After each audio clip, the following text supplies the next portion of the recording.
Welcome back to Half Moon's Picks. This is week 14 in the NFL. And boy, it's almost over. It's hard to believe time passed this quickly. And gotta love those Honolulu Blue M&Ms right there. Yeah, they're in third seat in the NFL. That's the Detroit Lions. And Tampa Bay Bucks might even make it in. You know, if someone told me at the beginning of the year that they were going to both be in the playoffs, I'd be like, what? Get out of here. No way. You know, but Detroit, yeah, that's my number one team. Since I live in the Tampa area, I like the Bucks too as a secondary team. But I never expected them to do this well this year. All right, so let's look at the stats of the picks I told you last week. I was 3-1 in my video picks. I told you to pick Oakland -4. They won and covered. I told you to pick Tampa Bay +4.5. They won and covered. Told you to pick Miami +3.5. They laid an egg. And my upset pick of the week was Detroit +5.5, which they won and covered as well. And look at that, I'm 11-2 on my upset pick of the week for the full year. 11-2. I already lost 2 upsets. That's pretty phenomenal in my book. It's a great stat. In my Twitter pick, I told you to pick Atlanta and Washington. Both of them couldn't cover. Both played good games, but just blew it at the end. And my guaranteed, I told you in Facebook and in Twitter, I told you to pick Denver and Jacksonville under 40. That was a guaranteed pick. Those only come up once in a while. When they do, you bet the farm on it. What happened was, I'll explain this. Was when Simeon said they were going to sit Simeon out for injury. The spread adjusted and then more people went on to Jacksonville. But the under and over didn't. It stayed pretty much 40. And of course, you know, the score was 20-10. You have plenty of room for error, as you know, the second string and Jacksonville both can't score worth nothing. So it was an easy winner. I hope you bet it. That's why I give you these picks. So when you see guaranteed, you know, which is far and few in between, you better lay the house on it. All right, for my overall pools, for all my stats, basically I went 6-9 ATS. There's like 4 or 5 games I didn't have either which way. I didn't bet on them, so I just picked the underdog. Big blooper on my part as far as these pools goes, ATS pools anyway, because as you see now everybody's caught up to me as I was 4 or 5 games ahead, and since I lost all those 4 or 5 games by just picking the spread, you know, the underdog, they caught up to me. And Brady's back. He's she's tied with me, I should say. And I lost my first place rank in the gridiron game. But overall, I'm still doing I'm first through 5th place in all my pools. Straight up picked them. I got 11-4, which is good because I didn't adjust any of those.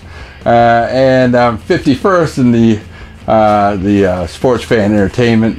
If you watch his videos, he has like 500 people in his pool. So being in the top 50, that's great. You know, being one of those guys, that's the top tier pickers. But like I said, straight up, anybody can do that against the spread. So my word of advice: never do what I just did. I even told you a few weeks ago not to go, you know, pick all the underdogs. But I was so far ahead, I figured, hey, why don't I just advance myself 10 games ahead and leave everybody in the dust, which that didn't happen, as none of those underdogs covered.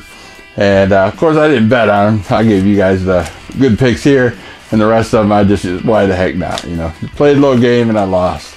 So now I have to go back and you know, get those 4 or 5 games ahead of in the first place in the ATS picks. So that's it. Let me start the picks.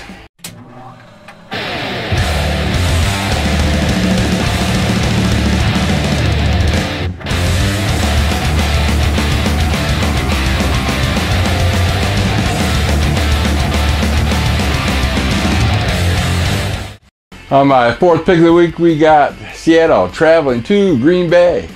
Now on this game, aside from Seattle hasn't won in Green Bay since 1999. Seattle has a road losing streak. They're 2-3-1. I'm throwing all those stats out the window and going, Aaron Rodgers said he's going to run the table.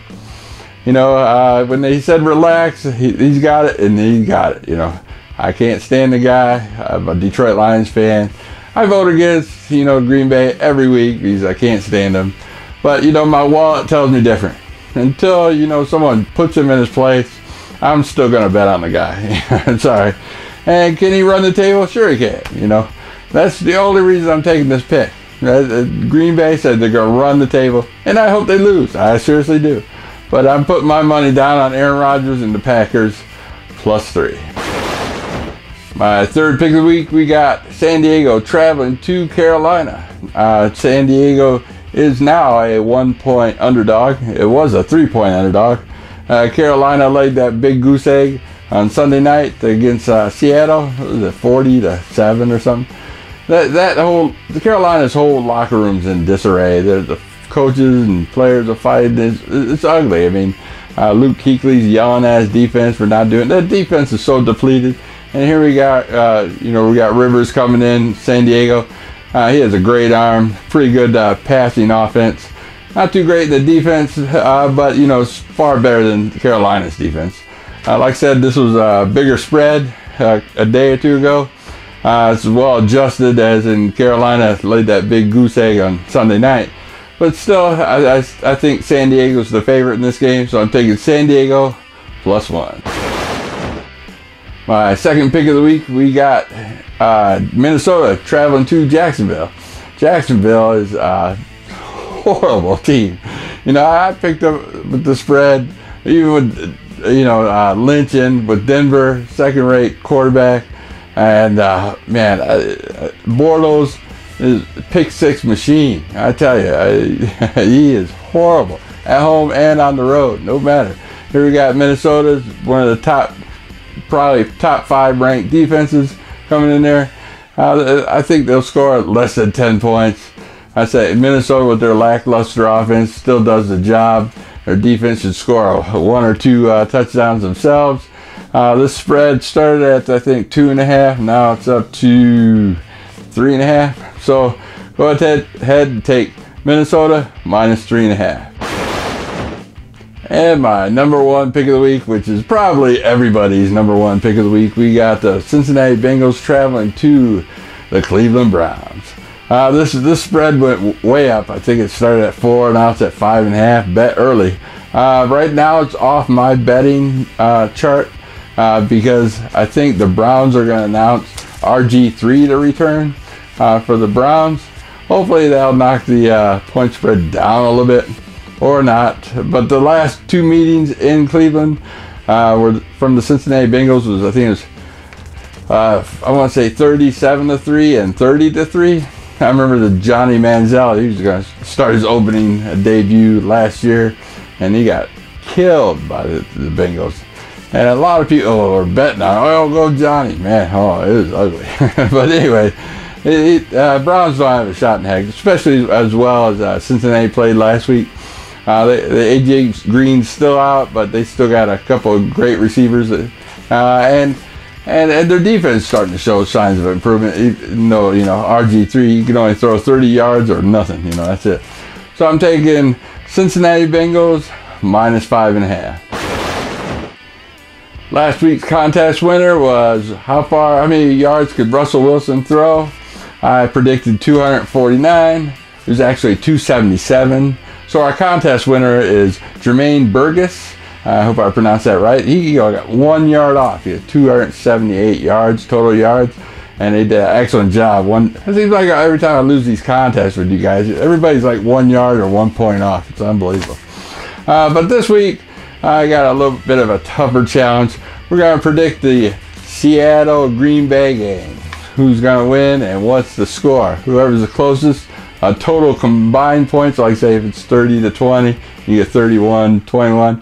Whoever's the closest to both those scores will win and put their names up here in lights. Well, I'm glad you enjoyed the show, and I will see you next week. Peace.